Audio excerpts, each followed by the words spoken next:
Today on Comics Topics, Part 2 of New York Comic Con.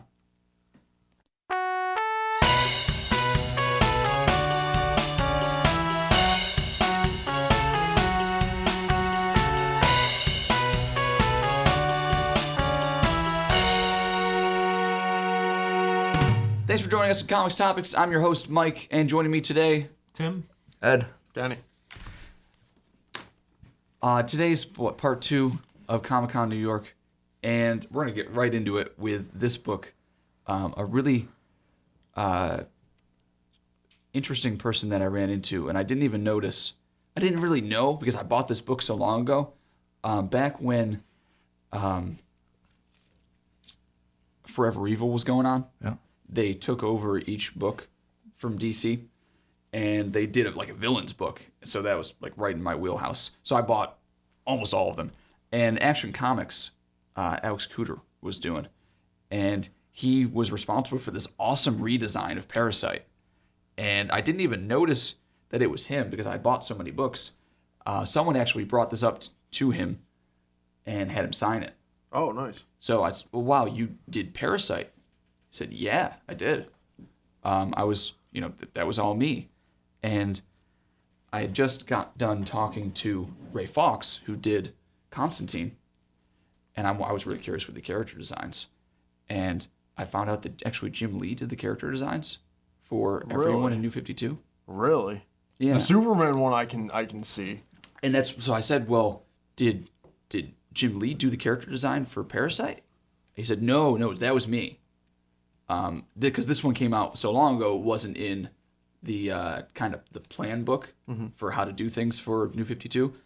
And Cooter was like, I'm really glad you enjoyed it.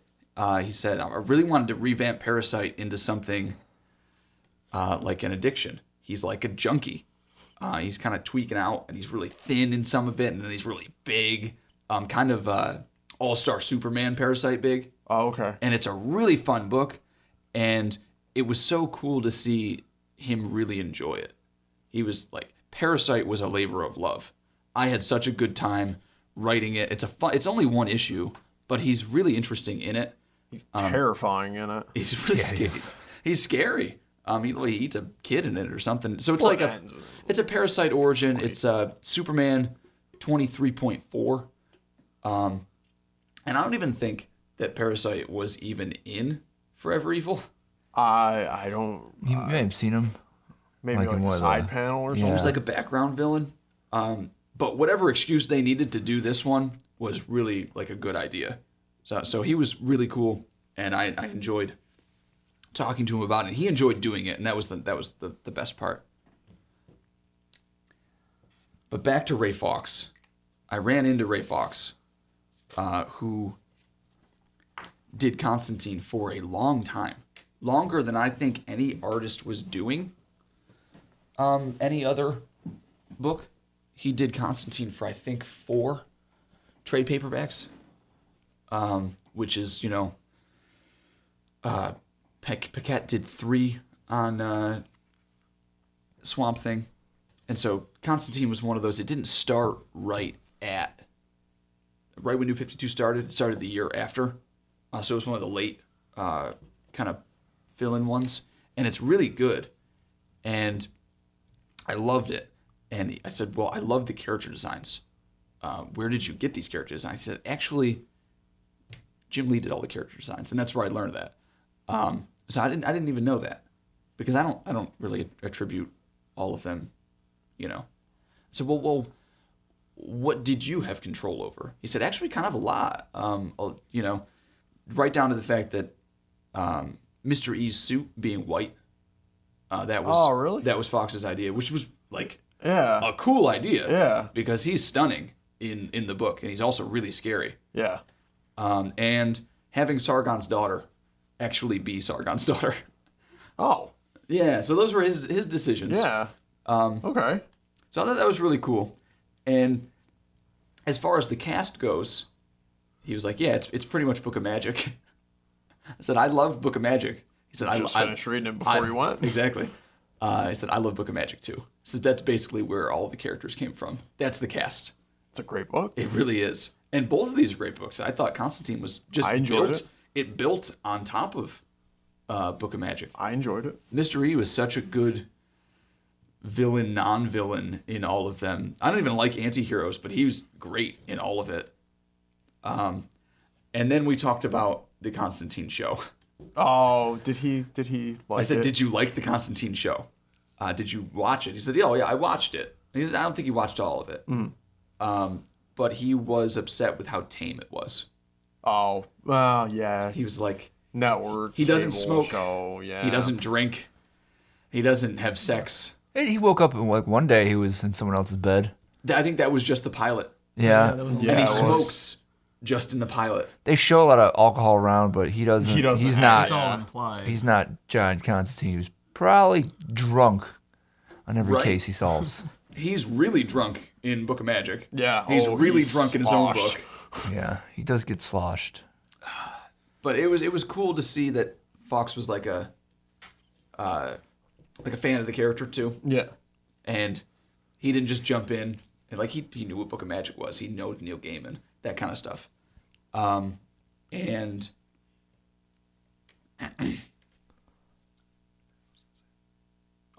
you were gonna say that. Yeah. Wait, what just happened? I just like blanked out for a second. Oh man. Well, I could help you out, but I didn't go to Comic-Con. Yeah, Exactly. I didn't. Ken and I did. We didn't go. We were not we're there. the less fortunates here at the table who did not go. I was gonna go. I was almost. I told you to buy your ticket He tells me every year. every year. He tells me Every year, too. I think I've seen him like 2 out of 3 years, ready to buy your tickets. And I'm just Yeah. like, maybe I'll go. I don't know if I have vacation time. And I didn't have vacation does- time. I took it unpaid. so next year, you can buy. We'll buy all of our tickets. We'll all sit on the couch together on the website and buy our I tickets. buy it at work. Okay. He's going to be working on.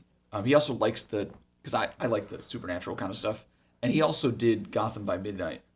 I think I have I think I got the first issue of that as like a free comic book day. Yeah. Down at the shop. And it's Spectre. Yeah. So I couldn't tell. I don't remember if he wrote it or not.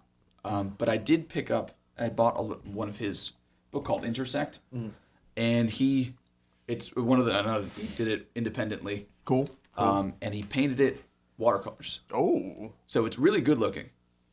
I've yet to read it, but I'm pretty excited about it. He signed it for me and everything. Nice. It was cool. He was really cool. It sounds like that's the common theme with everybody you talk to. Oh yeah, that there wasn't a single person that wasn't like appreciative, and kind of just happy that people like their stuff. I mean that. Which is really cool. Yeah, A lot of people were just kind of happy to be there, which is nice. Babs Tarr was really, really like nice and way younger than I thought she was. Oh. I looked at her picture and I thought that she was kind of older, which I don't know what that means or saes about me. Yeah. No, But not here to do a psychoanalysis. yeah. We were waiting in line for her. She's wasn't kind of involved in that soft reboot with Batgirl, taking over after Gail Simone. Oh, okay. And the ultra-violent Gail Simone, 15 or 16 issues where she gets pulled off the book. Yeah. And then the fans cry out and they bring her back and the book never got any better. What Batgirl was that? The new 52 Batgirl that went was to she? like 3 printings. Who was Batgirl? Oh, it was It Barbara. was Barbara. It was Barbara? Yeah. Oh, and she kept getting beat up a lot. Have you read it? No. It's like insanely violent. Why was she doing that? I don't know. It got to a point where I couldn't like enjoy reading it anymore because of how insanely like brutal like these huge people would be just pounding her, and she's bloody and she has broken bones and she's just a human. Yeah. And then she'd get back up the next day and go fight again. It was just a book of punishment on the part of Babs. But Babs Tarr is really, really interesting in the fact that this is like her first book. Oh. And she said she didn't really read comic books. Yeah. Oh. She liked manga and anime and stuff. She had to reteach herself comic books, basically. Yeah. Is it? No, again, she worked on what, DC stuff mostly. She only works. No, she works on this book and that's it. No, I mean, but like, so I don't have much experience with it. But does she have a hint of like that style? Still, a little hint of that style in her art. Oh yeah, it's cute.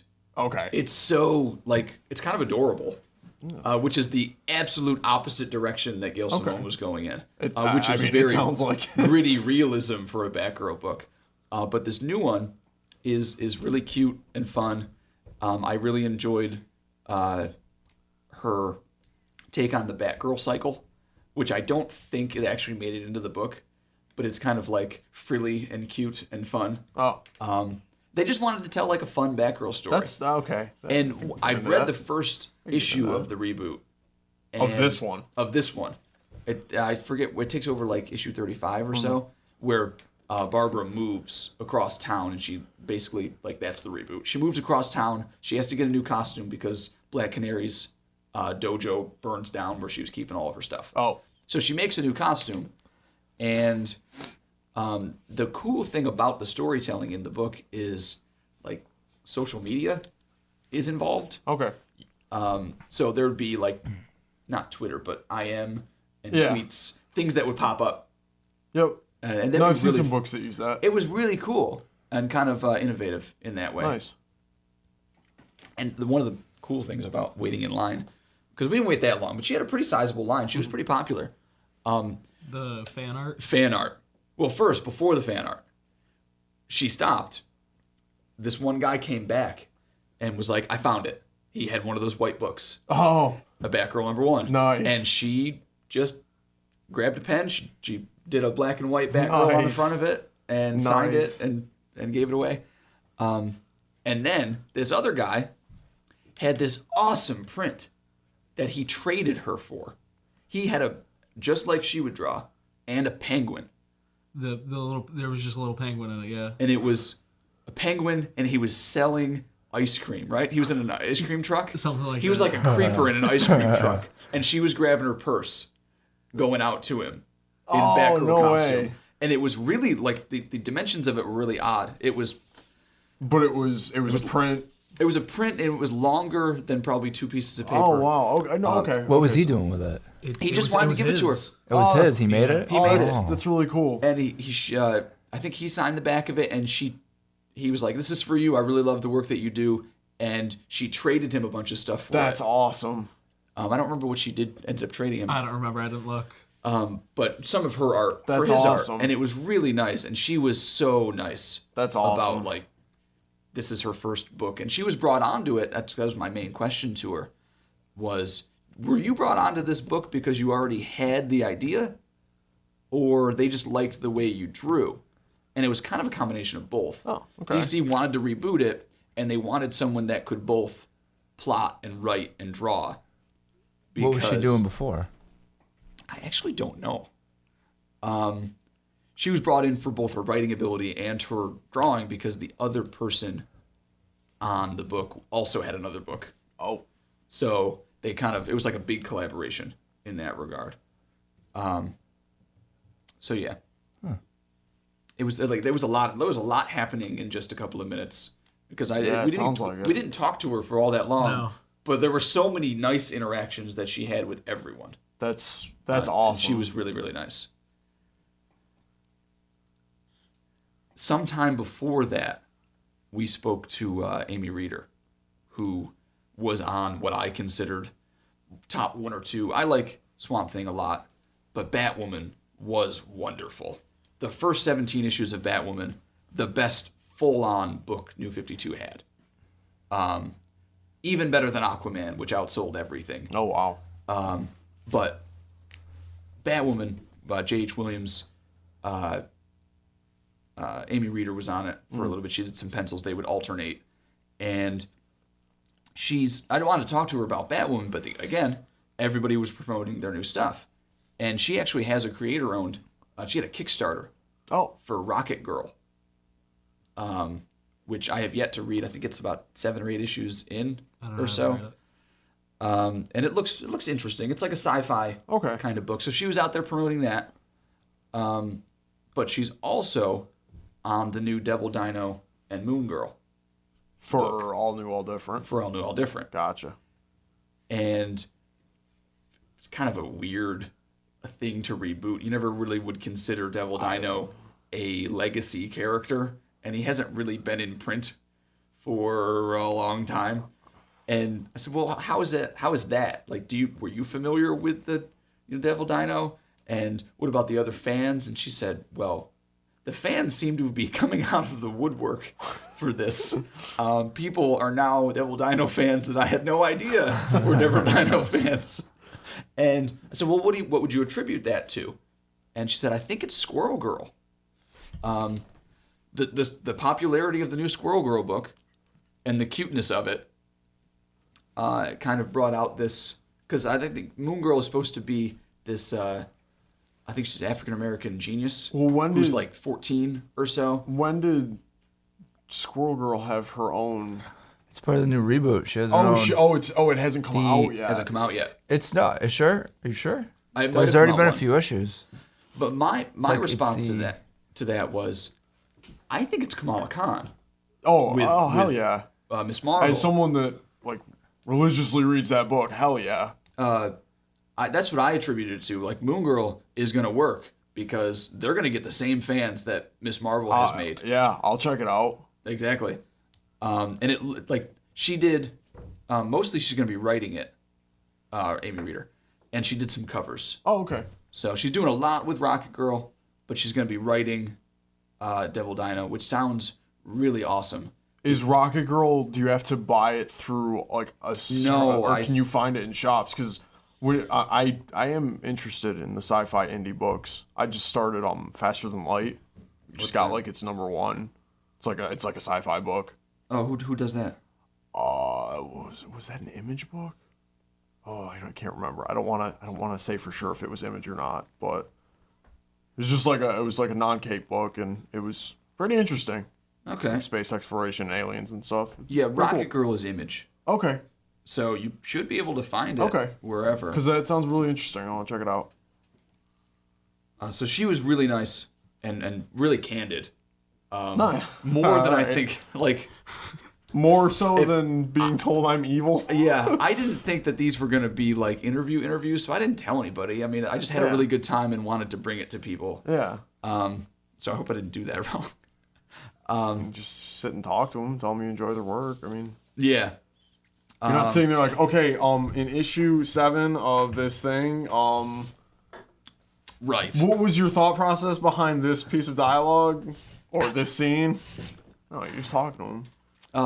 Another person that was really upset that I checked the listing to see if he would be there, and I read that he wouldn't.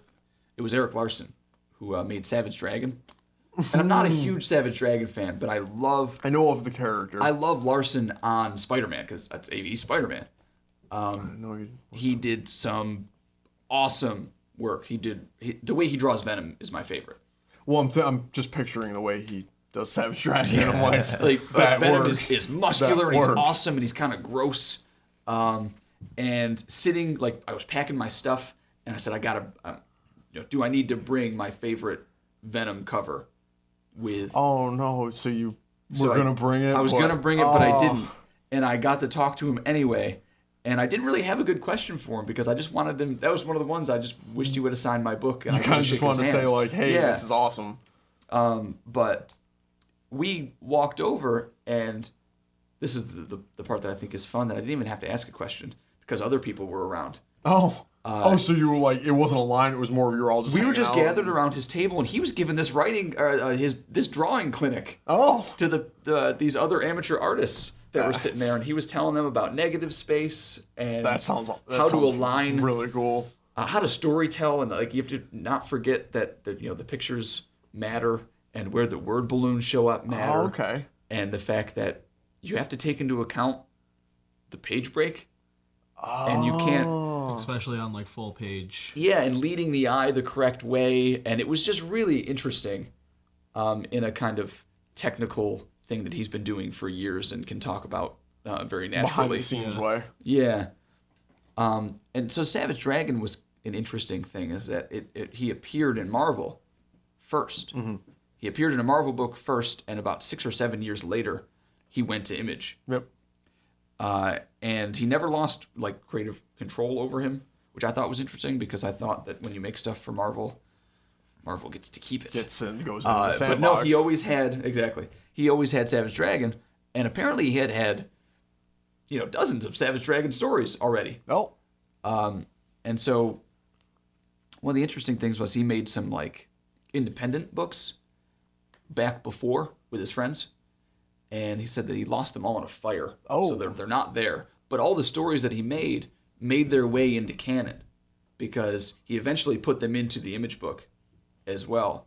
So I guess he'd been working on Savage Dragon forever.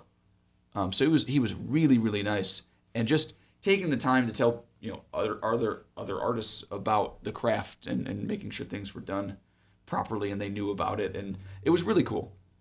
They asked like that kind of cliche, what's that one thing people should know about comics, and he just he went loose. He opened up a book and said, like, boom. Because he was working on something really interesting. Because he was sitting there working too. He wasn't just doing chit chat. commissions and stuff. Okay. He was drawing something. I think he was doing Spawn, actually. I think he was doing Spawn. But anyway, really cool and wise. Larson was wise. I'd have to just say that. Very sagely quality. Yeah, and he just watching him. Yeah.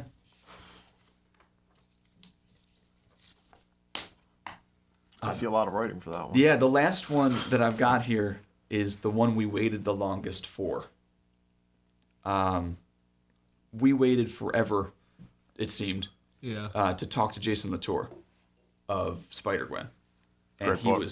he was super busy. He was almost never around at his booth. Robert Rodriguez had a booth right next to each other. Their tables were right next to each other, and they were, first of all, I don't think ever there at the same time. And they were also never really there. They were up at the Marvel booth forever. They were doing just kind of everything. And I don't know whether it was they got hung up walking because people recognized them or not. But we were wrapped around their booth all the way. And they signed everything. Everything. Everything you put in front of them, they signed. Oh. I had the one guy standing in front of us had the first appearance in Edge of Spider-Verse, the full run, first issues, and then like some other crossover stuff. So he had like 9 books signed. And I'll just, and then Latour would draw a little thing on it. Robert Rodriguez would draw a little. That's the other thing. They would draw like a custom thing with their signature, which was fun. I think Latour would draw Gwen's face. Nice. And then incorporate his name around it, which was really cool. I have a sneaking suspicion, just call me cynical, but the person that got 9 books signed, that's probably getting sold. No, he was just a weird fan. No, not weird, but you don't get that many books signed in that A order. lot of people do. No, he didn't get any doubles signed though. And he was a fan. Because we talked. You can sell things as a fan. I didn't get anything signed, which I kind of. Don't you have the? Or no, you don't have Edge of the for that. I don't. No, you don't. That's right. We were looking for the We were looking for the trade of it. Yeah. No luck on that. I actually didn't have anything to sign, and that's the first thing I said. You're just like, can I just talk to you? I said, I have nothing to sign. I really just want to talk to you. Was he kind of excited that his hand could get around? No, he was actually eating Fig Newtons the whole time. Nice. They basically had no time to do anything, so he was just sitting eating Fig Newtons. Eating lunch and yeah. Nice. I said, I love this book. I think it's funny. I think it's really well done and really interesting. Was writing Uncle Ben daunting? Good question. My full on first question, was that a difficult thing? I think we've talked about this on the show before. Mm-hmm. I thought his work on Uncle Ben was so interesting because it's this kind of person that he's a given. He's the gold standard for good people in the Marvel Universe. Yep. He doesn't have all that many lines, but you know that he's wise, and you just have to take it for face value. Was that a challenging thing to write for a person like that? And he kind of said, not really. Ben Parker is a real salt of the earth kind of guy, and he's a cross between my dad and Bruce Springsteen, which was interesting. He's just that kind of person, and it was like he felt. I saw his face. He looked genuinely kind of, pleased. Oh. With a genuinely complimented. Yeah. And I hope that he was, because I really You meant thought it as that you was meant the question as that was the coolest part of that book was, and there's going to be more Uncle Ben in the book, is what he said. There'll be more Uncle Ben. His relationship with Gwen is going to be a little bit different than how May sees things. Okay. Which was fun. And now, I guess, possible spoilers. Spoiler alert. I guess. I haven't read anywhere about this stuff, but he was like, be on the lookout for Hobie Brown. Well, what do you mean? He said, Hobie Brown, the Yancey Street, he's with the Yancey Street gang. Hobie Brown is Prowler. Yeah, he's Prowler. In the regular 616. And just, be on the lookout for his relationship with Gwen kind of growing. And it was one of those, he's trying to find space in the books to put it in, but never seems to have any kind of thing. Oh. And also Miles Morales. Oh, okay. Which he said, I've been wanting to put Miles into the book. How are they even the same age? They are the same age. How? Who, Hobie Brown? No. Oh, Miles. Yeah, Miles is 16. And Gwen's No, Miles I think was like 13 or 14. 13, 14? Yeah. They're in the same age range. Yeah, okay. That was something I should have asked. How old is Gwen? They never actually show her in school. What Yeah. What Earth is this? 65? 65. Sure. When does Morales become Spider-Man? Morales is now the Spider-Man of 616. Of 616, and he's how old? Still 13. Still 13? In Ultimates, It's the same Ultimates person. He's just moved. In Ultimates, he was like 13 or 14. It's the same character from Ultimates. He's just from in 616. Yes, and that's actually been put out often by Latour. He said right from the beginning, this character Gwen was not going to stay in her own universe. Oh, no, she was going to move. She's going to move back and forth because they're she's already all of them together now are going through. With Spider-Woman and Silk. They're going to have they're all together. The Spider-Man that's Braddock. Oh right. They're all together going, and even the pig one. Peter so Parker. Spider-Verse. There's a Spider-Verse book right now. Yeah, so. they're all going through the timelines. Oh, okay. Setting the worlds that don't have a Peter Parker straight. Oh, I Or a like Spider-Man that one straight. guy So they're used all to go. together right now. Yeah, the One Spider-Man guy's noir. got like a revolver and he just shoots Yeah, so they're all criminals. together right now. And now there's going to be a Spider-Woman book Yeah, I with saw that. Silk and Spider-Woman I and like Gwen. Silk. Who And is Silk? As a side note, I don't keep up with Spider-Man stuff outside of Spider-Gwen. Anybody? You or me? I have Anyone not. wanna Go field ahead. that? Well, apparently, how the story goes is when Slott created her as well. Okay. When that original spider, after it bit Peter, it bit her as well. Oh, okay. So then she gets the powers too, but then Ezekiel finds out. He finds out, and he takes her and puts her in a bunker, hides her away from Morlun. Morlun, yeah. Morlun, I said it wrong, but he hides her, keeps her away, so Morlun can't get to her. And then Spider-Man finally he finds out about her, breaks her out, and she's like her stuff is like hyper spider sense. It's a little more potent than his, but anytime they're around, they're just like got the primal urge to mate. That's how it's described. So that they try not to be around each other. So she's not like an alternate universe. No, character. she is. She's an actual. Okay. Yeah, okay. she is the second, because that spider before it died, it bit somebody else. Okay. See, I always thought Peter had smashed the spider. No, it just That's crawled what away I was somewhere. saying. It crawled away somewhere and died. But it bit her. But she's been in hiding all these years. So it's somebody from his high school still. Yeah, that just disappeared. Oh. Somebody that was in that same field trip that just disappeared. And Morlun is that kind of ancient Yeah, spider like an ancient totem. family. Yeah, totem eater. Yeah. So that's why she was hidden. But then Peter tells him. in the other. And Peter tells him Yes, like he but- died twice. Like he's immortal. He can come back anytime he Yeah. wants. There was some book I was reading that involved like Right now, yeah, she has her own book. She's hanging out with Black Hat. impaling something. She's a thief. Oh. She's good. She's kind of good bad. Okay. She's stealing stuff right now. She's stealing stuff from Black Hat. They're working together. Yeah, I like her though. I like her costume. That sounds really cool. Pretty awesome. And so they're going to be hanging out with Gwen in, it's going to be a SpiderWoman. Okay. It's going to take place, a huge team-up book. There's going to be SpiderWoman #1. It's going to take place in SpiderWoman, Silk, SpiderGwen, and then there's going to be a SpiderWoman #2. So there'll be about 5 or 6 books where they have this kind of awesome crossover. Okay. And I was reading something where it was, where is the Jessica Drew? I'm sorry, not Jessica Drew. Yeah, isn't it? That's who's Spider-Woman, right? Yeah. This one? She's pregnant. Were you getting confused with Jessica Jones? No, I was thinking Jessica Carpenter. Oh. But, okay.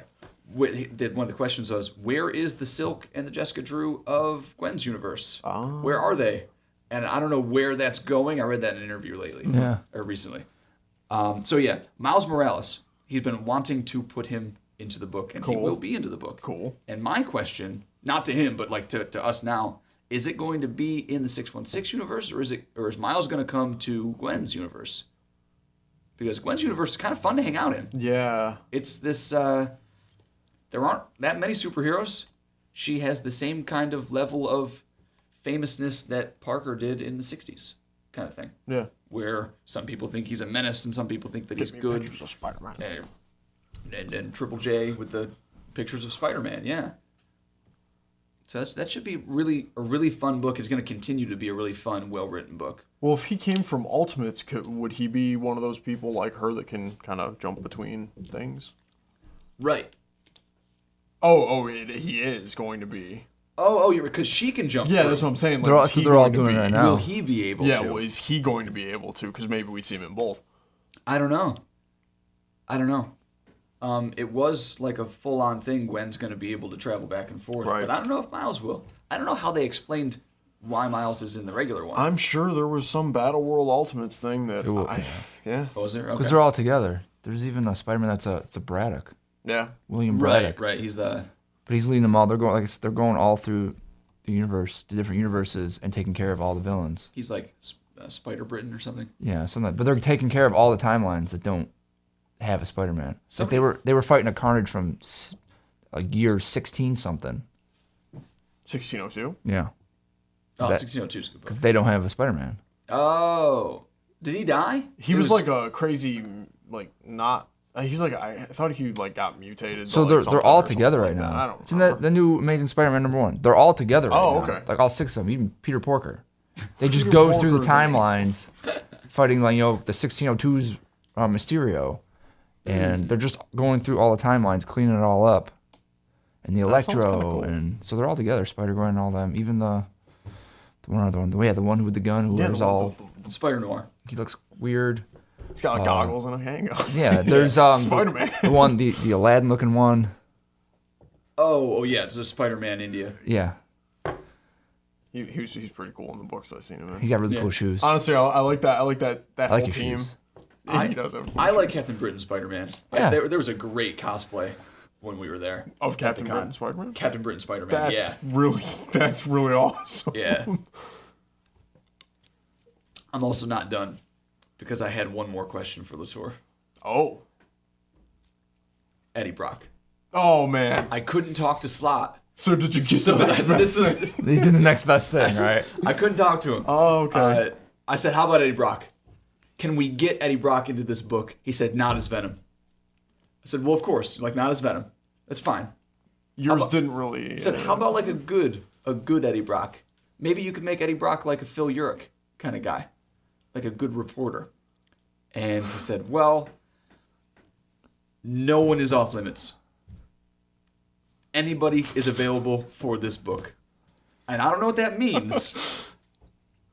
that, I don't know that sounds like you were poking something It's- that he didn't want to, get I said, into. "Is there anybody that isn't available?" I said, "No. We can use anybody we want." Oh, And I like that. me too. I like that. I would love to see an Eddie Brock who is either helpful or also a spider person in Gwen's universe. Like I said, like a Phil Urich character.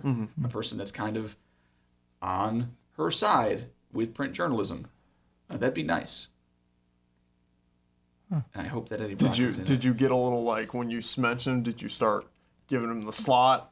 No, pitch? I didn't pitch No, it to him you didn't because give him the pitch?